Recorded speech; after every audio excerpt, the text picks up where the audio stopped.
Welcome to the Bar Exam Toolbox podcast. Today we're answering your frequently asked questions about coming back after a bar exam failure. Your Bar Exam Toolbox hosts are Alison Monahan and Lee Burgess, that's me. We are here to demystify the bar exam experience so you can study effectively, stay sane, and hopefully pass and move on with your life. We're the co-creators of the Law School Toolbox, the Bar Exam Toolbox, and the career-related website Career Dicta. Alison also runs the Girls Guide to Law School. If you enjoy the show, please leave a review on your favorite listening app and check out our sister podcast, the Law School Toolbox podcast. If you have any questions, don't hesitate to reach out to us. You can reach us via the contact form on barexamtoolbox.com, and we'd love to hear from you. And with that, let's get started.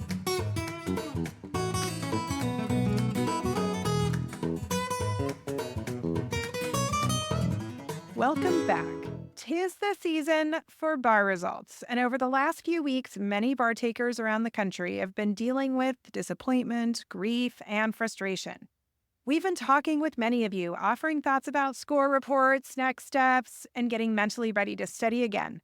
So in today's podcast, we're sharing common questions we receive from bar takers seeking advice about studying again. Alison, have you been on call after call after call? I'm sure, because we've barely talked to each other recently. That is very true. I've definitely spoken with a lot of people.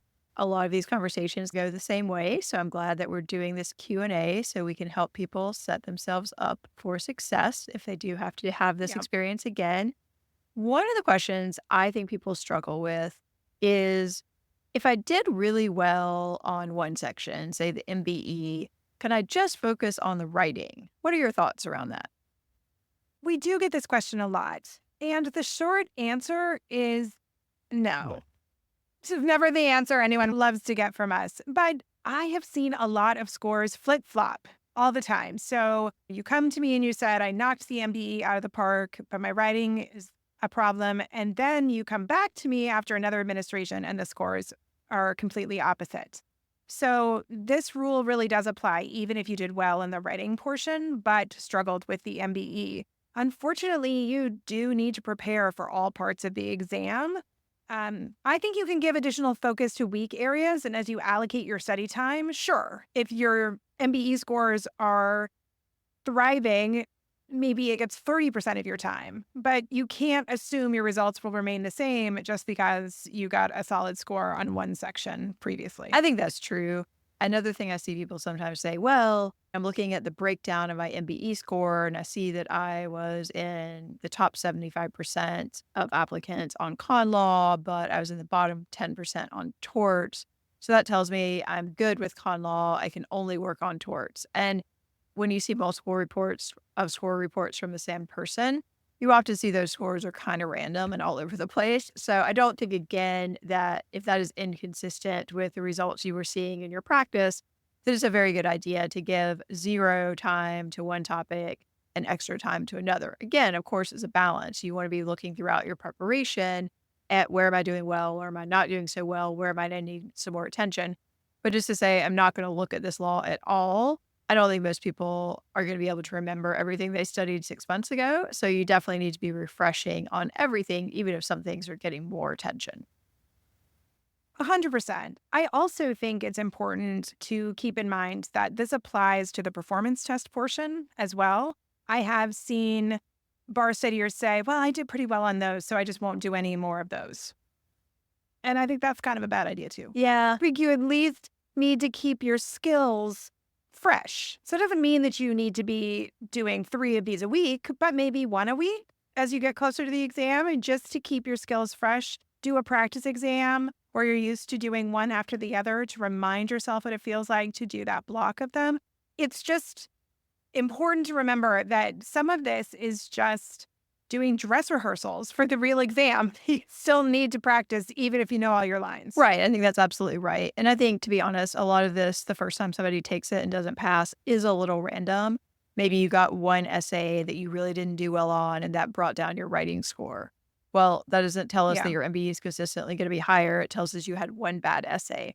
So particularly in cases where you don't get much of a breakdown individually by piece, I don't think it's a great idea to just ditch half the test or the PT or whatever because you happen to do pretty well on that particular one. Yeah. The PT is a great example because when I took the California bar, one of the PTs was on the topic of my moot court brief.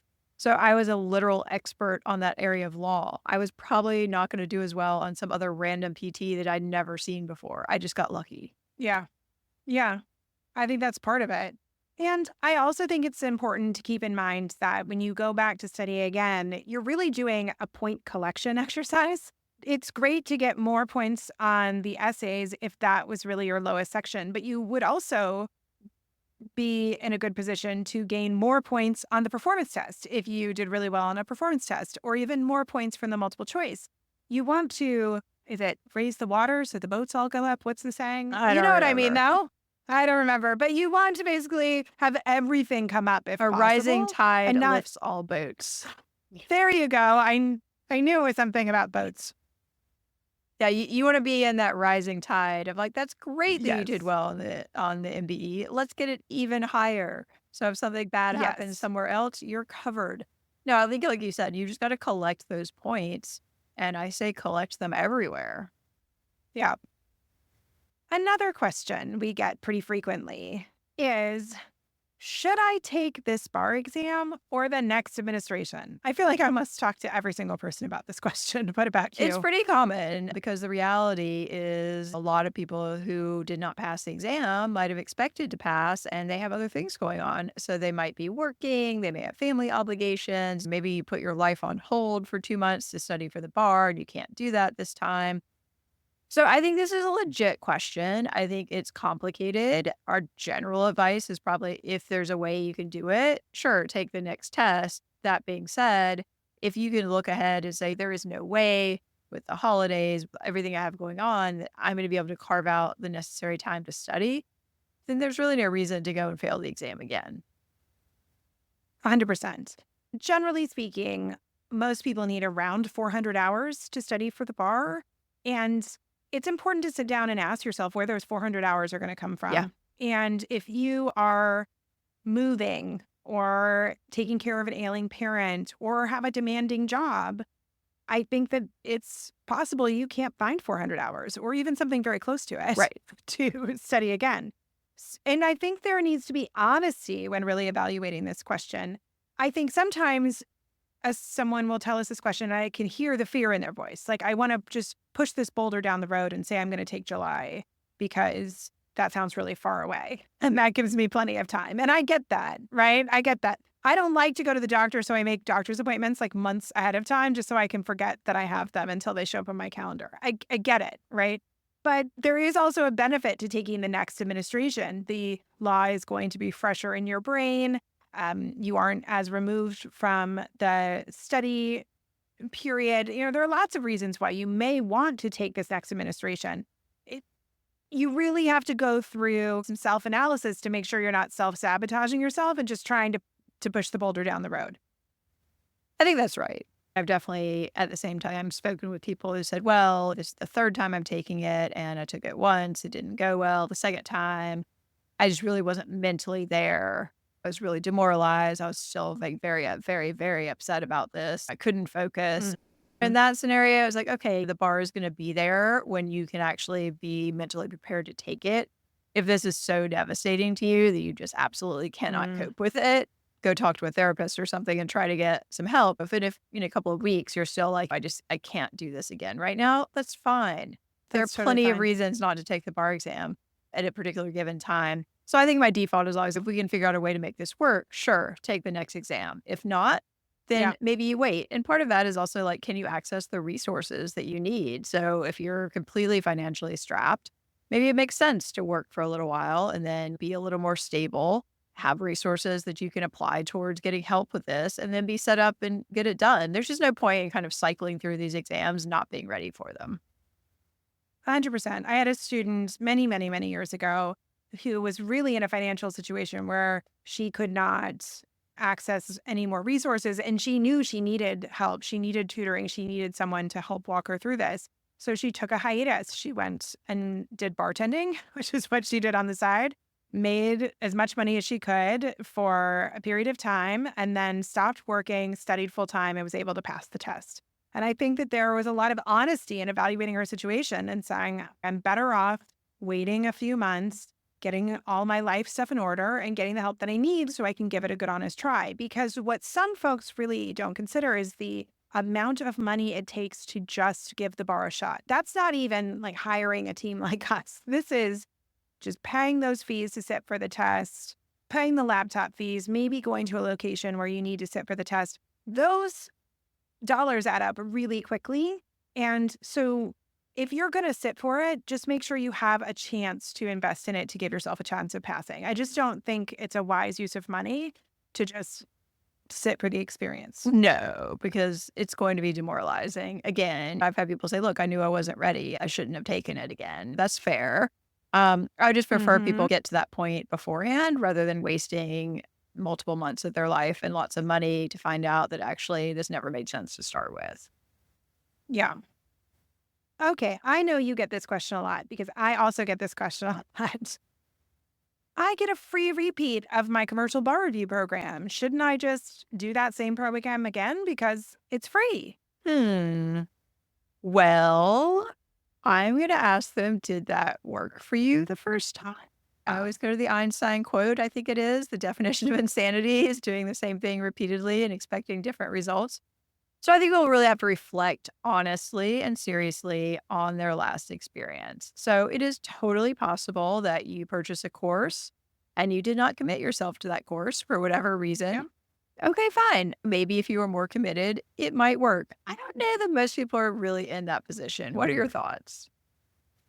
I think most people I talk to at least did Yeah, 75% I would say. or Yeah. more of their commercial bar prep. Every now and then I'll hear someone who say they only did 50% or that something happened, especially if they're a working and studying applicant. But generally speaking, most people have worked their commercial bar program to a certain extent. So then the question becomes, did that program prepare you for the test? And and if you're speaking to me, likely the answer is no, Right. unfortunately. So if you put in sufficient effort, which meant you were studying regularly, you were taking care of yourself, you weren't doing self-sabotaging behavior, then the question is, okay, I put in all this time. Why wasn't I able to apply what I was learning to the exam in the room? And there could be a lot of factors that go into that. One that almost comes up in every single conversation about this is talk to me about your learning. Did you do passive learning or active learning? Did you put in tons and tons of hours, but did you ever test your retention? More and more, I keep thinking about the last Adam Grant book that we've talked about on the podcast before, where he talks about studying foreign languages and this idea that you have to be speaking something, you have to be challenging yourself, you have to be failing to really be able to learn. And I always think of that when somebody talks to me about how many hours they put in listening to video lectures, and they're surprised that that didn't lead to being able to spit out the language on the page and do the legal analysis, because it's just not the same things. Right, exactly. We have this conversation literally multiple times a Yes. day of like, I realize now I was too passive. I watched too many videos. I didn't really put the material together. At some point, it all became really overwhelming. And I had all this stuff in my head and I just couldn't perform. Hadn't practiced. And I will be honest, I think of myself like last ski season. I was training for this exam. I Mhm. was getting all this input from different people. I was working hard. I was putting in the time, but I was getting worse and worse and worse in a lot of ways. And it got to the point a couple of weeks before the test when I said, you know what? I'm not going to pass this test. Like, I need to take a different approach. And so I realized that up front, it was a lot easier because it was $200 and I could get it refunded. But I think there's something about that process of particularly the first time you do something, you don't know it's going to work. So you put your chips Yeah. like, okay, well, these people know what they're doing. They're telling me to do these things. But at some point, if it's not working, it's not working. And so I think Yeah. that's the analysis that people really have to consider is like, what about this did not work for me? And what can I do differently? Maybe you use the same materials, but you focus intently on practice or something. Like there are lots of ways that you can work this. But I do not think just doing the exact same thing and redoing the course is going to probably result in a different result. No, I actually challenged somebody I was speaking to on the phone this week to do an A/B test. Hmm. And I said, if you're not sure if you retain information in this way, I would re-engage with your commercial bar prep program because it's free. Why not? You've already Yeah. paid for it. And then listen to evidence lectures and we test yourself and see how you retain. And then instead of doing the audio lectures for the next subject, you could study off of outlines and make flowcharts and flashcards and then see how much you retain using the same amount of time that you would have spent in those lectures, which when you add them up are a lot A of hours, lot, like a lot. a lot of hours. And then see how it comes out. What do you remember? And I think that there is a vulnerability in making yourself do some sort of exercise like that. But think about all the information that you can get from doing an exercise like that and just really looking at yourself and saying, like, how do I retain information in the most efficient way? I have my own personal opinions on that answer, but you should test it and figure it out for yourself. Great. Yeah. I mean, I spoke with someone today who had a legitimate reason for telling me that watching videos was helpful for her. I'm like, okay, cool. I mean, she was doing it in conjunction with other things. But yeah, there were Yeah. specific reasons with the way her brain works that it was helpful to see someone talking about the information. I'm like, cool, I get that. Is that everyone? Absolutely not. So I think you just have Right. to be thinking of what is the most efficient way to get material in my head. And the other thing is the overwhelm of just the amount of law. Even if someone's using the commercial course again, I really strongly urge them to get some shorter outlines and use that as their primary source of information because there's no way that you can memorize like a telephone book. No, no. Absolutely not. Okay. Next up is another question I think I almost get every single time we speak to somebody on the phone. When should I start studying, especially if I'm going to be working and studying? Well, I think the answer to this question is very easy. As soon as possible. Like today. Today. Yes. You need to start studying as soon as you can because working while studying, especially, presents an additional challenge. This is the thing I see over and over again is you end up using your best brain at work and then you're trying to study with an exhausted brain. So it's not even that all your study is going to be the highest impact study. So not only do you need to find time to study, you need to get creative with how you're going to spend your time studying. So perhaps you get up early and you study in the morning before work. Maybe you can go to work 30 minutes later so you can get a couple hours of studying in. That would be horrible for you, Allison, because you're definitely not a morning person. Yeah. But for morning people, that could be very good. Maybe you talk to your boss and you're able to work remotely to eliminate some commute time and you could get some extra study time in that way. But perhaps you need to find other ways to study when you're fresh. Perhaps you try and get off work a little bit early and then go for a walk and come home having had a break from your computer. But there are a lot of challenges around this. I also think that when you're working, a lot of stuff can go sideways. Your job can all of a sudden have an emergency, which could prevent you from studying as much. And then I always have to say, even if you're not working and studying, especially for the February exam, people get sick all the time. And sometimes you lose like a week from getting sick. Yeah. No, exactly. And I think if you are working, it might be worth it to think of creative ways that you could get that fresh study time. So, for example, if you need to work 40 hours in a week, maybe you don't need to do 8 hours a day. Maybe you could do 4 days a week where you're working 10 hours because that's the same 40 hours and it may not matter to anyone. But then you just basically commit, okay, I'm pretty much not going to be studying that much for those 4 days because those are going to be very intense work days. But then I get a whole extra day that I can do a lot of work. So I think that's often a fair trade for people because I would rather have Mhm. somebody take those 8 hours that maybe they're going to try to study after work and put them in one day. And that's just going to open up a lot better study time than trying to do it bit by bit. I've also had folks take vacation days to take a Friday Mhm. off, a number of Fridays in a row, if they're not able to do the 40 and Yeah. 4. So if your job's like, I can't give you weeks off because it's too much of a burden, you could say, okay, well, could I have every Friday off for 6 weeks? Yeah. Use my 6 vacation days and do it that way. And sometimes that still gives you that uninterrupted time, that best brain time without the same burden on your job. So what this really comes down to is you need to figure out what you need, and then you need to be honest with your employer and give them solutions. Don't just come to them and say, boy, this is going to be rough. Yeah, I've seen people do half day, maybe cut back to like 30 or 35 hours a week, something like that. Mhm. Something that's manageable for everybody. Like everybody's gonna have to give a little bit here. You may not get exactly what you want, which is 10 Yeah. weeks of paid vacation. And your employer may not get you working a full 40 or 50-hour week if they really want you to pass this test. So everybody's got to give a little bit. The other thing I think is super helpful that I did when I was taking California while I was working was try to get any time you can off before the test. So even if it's a week Yeah. or 2 weeks or 3 weeks, that is going to make a really huge difference versus just stopping work one day and like rolling into the bar the next. Yeah. I've even told folks to think about that week before the test. If you take the week off just before the test, so 5 vacation days, you have the 2 days of the weekend before that, plus the 5 days of the work week, plus 3 more days. That's actually a long Yeah. stretch of full time study with only taking 5 days off of work. Even if you can only take, let's say, 3 days off of that week before the test, that would still be Wednesday, Thursday, Friday, Saturday, Sunday, Monday. That's still a pretty long stretch. So you can really look at the calendar and see where you can pull some extra time.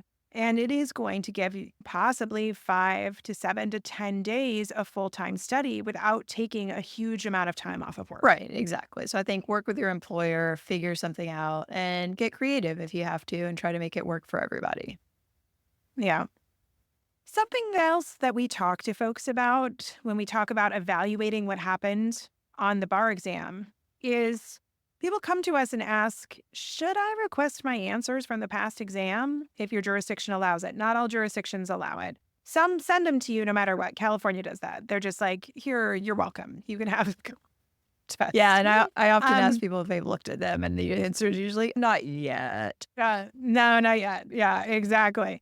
But some jurisdictions charge a fee. I mean, it can be a nominal fee, but it's still an annoying fee considering how much money that you've already invested in this test. But seeing your writing is so crucial for evaluating what went wrong, even if it's a little bit painful to do. Yeah, definitely. And people who work with us for a tutoring option, that's one of the first things we do because we want to see what did you do on exam day. And I find often people are really surprised.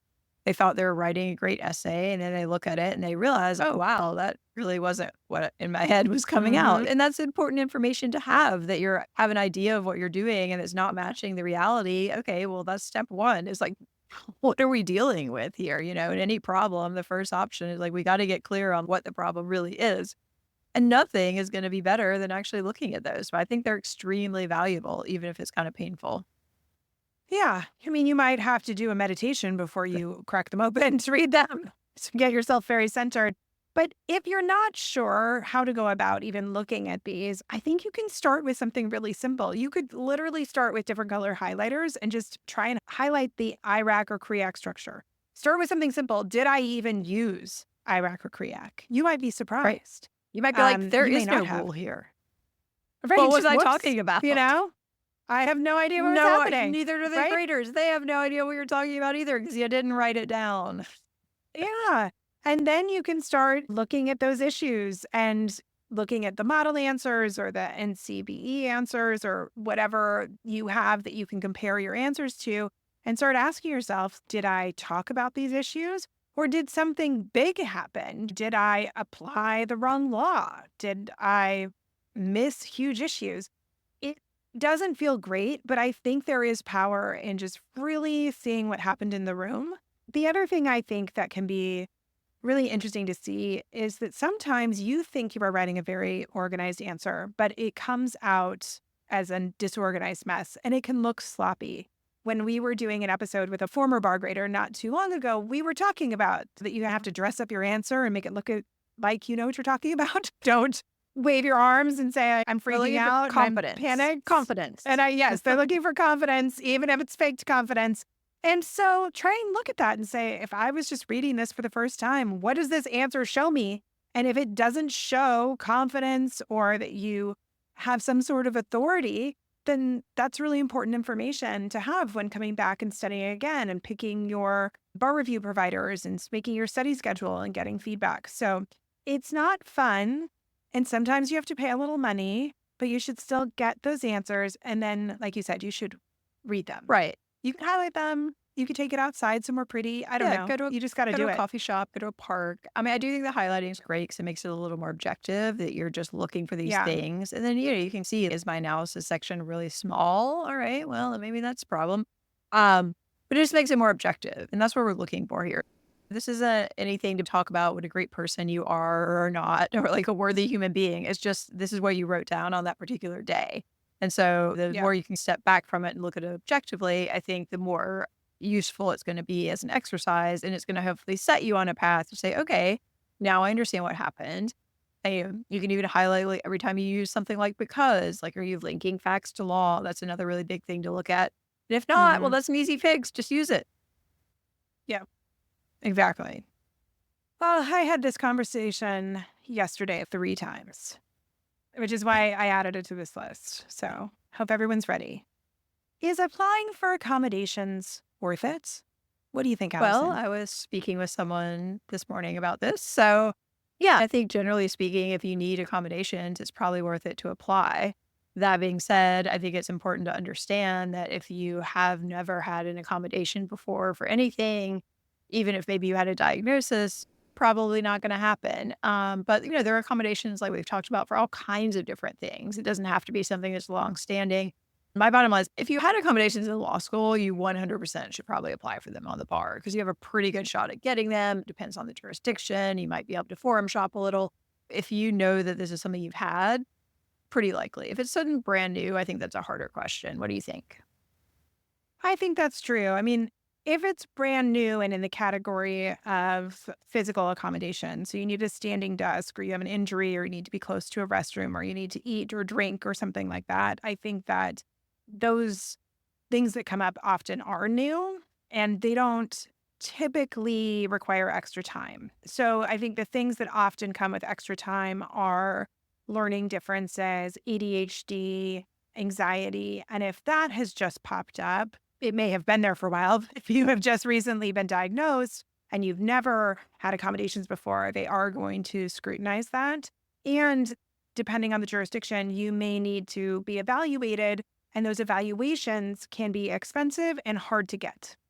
And so it may be tough to squeeze that in because those accommodations deadlines are going to come up really quickly, especially if you have just got bad news from the bar. So then you have a few choices, right? You could forum shop, like you mentioned. You can look, especially for these UBE takers, you could look for a jurisdiction that could be still accepting applications. I do recommend that you pick up the phone and call and ask questions so you can get all the information possible.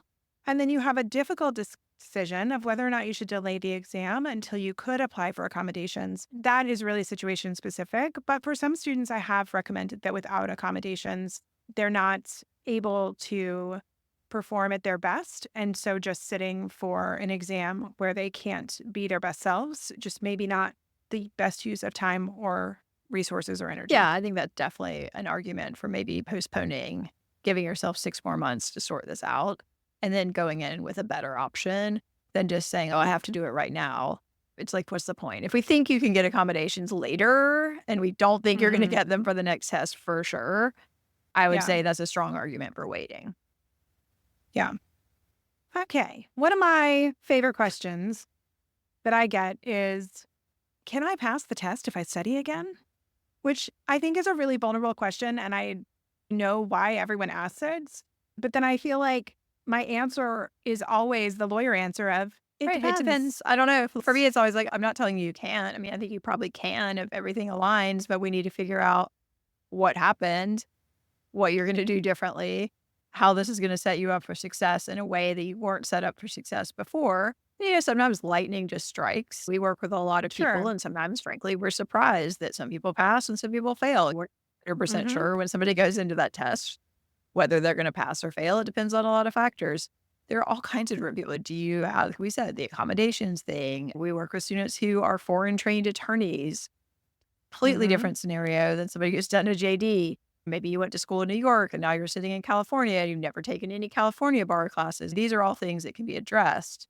I never like to tell people, like, absolutely not, you're never going to pass. I don't think that's accurate for anyone. We've seen people make a lot of progress. I've also seen people who failed by 5 points fail again repeatedly by 5 points. Yeah. I think that this is just one of those things where the bar is so arbitrary on how it is graded. Like I can't tell you that if you turn in an answer that every single bar grader is going to give you the same score. They're going to do their best to do that. But that's why that 5 points can be so elusive, right? It can be like, I don't know why this one essay got this exact score. But I can tell you that you can set yourself up for success and try and just leap over that pass line. So, one of the things you have to think about is that you're not just trying to find 5 more points, you're trying to find 20 or Right. 30 more points. And then you hope that that works out. I will say that there are some bar providers out there who talk to folks and they tell them they don't think they can pass. Have you had anyone say that they've been interviewing? I don't even know who it is, but someone out there is having these consultation calls and telling people that they shouldn't sit for the I mean, I test. definitely have heard that. People are like, somebody told me I'm never going to pass. And like I said, sometimes if somebody's in California, if they're 300 points from passing, I can see why somebody might say that. Do I think that's the right thing to say off the bat? No. I want to dig into that. And why do we think you got the score you got? And if the answer is I studied for 10 minutes and took the test, the score tells me nothing. But if it's somebody who really did everything it seemed like possibly they could do and they're still 300 points off, at that point, that might be a different Mm, conversation. yeah, I know. I just think, like we've said, there are so many things that can happen in the room that it's so hard to say that this one performance on this one day, it means that there's a barrier Right. to No hope entry for ever. You're you. done. There's no hope, or you have to study for a year, or you have to do all of these things. That's why I think it's really about an evaluation of what can you do to pass and not whether or not you can pass. And all you can do is collect points from all these different places and hope that you can jump over that threshold. But I don't know. I wouldn't consider myself an optimistic person. I don't think anyone would describe me that way. I don't know. You've known me for a million years now. But I am one of those people who's like, listen, we can all do a lot of really hard things if we want to try and do them. So I'm not just going to tell someone, do it, it'll be great. But I've seen people do amazing things. And with the right help and the right support, who knows? I Yeah. mean, I think that's the thing. I mean, we've been doing this long enough that we've seen a lot of people make a lot of improvement. I'm just always hesitant to say off the bat when I look at a score report. And like we look at a lot of score reports. I honestly look at some where I'm like, wow, I've never seen a score that low before on a pretty consistent basis. I'm like, huh, that's a new one. So I want to talk to that person mhm, and figure out what happened. We can't answer, can you pass? Who knows? no, We can tell you who what you knows? need to do to get yourself closer to passing. And if you execute on those things, hopefully you can pass. But anyone who tells someone like, oh, I can guarantee you're going to pass the bar, they're lying to you. Yep. Okay, well, we have to do something special for our California listeners. The California bar experiment here is happening. So, the question I'm getting from California bar takers, which I'm sure you're getting too, is should I take the February 2025 bar exam despite all of this uncertainty? So, for those of you who are not aware, California has gone rogue and they have decided to hire Kaplan Bar Review to write MBE like questions that hopefully won't infringe copyrights and give a slightly different bar exam that will be taken remotely and at these testing centers. And there's been a lot of chaos. We've got a really fun YouTube series on it if you want to watch that. But the initial kind of testing of these questions where students were allowed to come do what they called the California Bar Experiment, where they sat down for 90 minutes and took sample multiple choice questions. That's happened.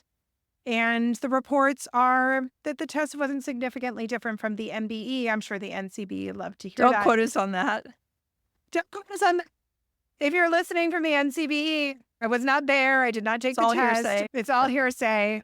Alas, there's a lot of uncertainty and it feels yucky to those who are sitting for the February bar because it's going to be the first time that they're using these test centers. It's going to be the first time that they are taking it remotely outside of COVID.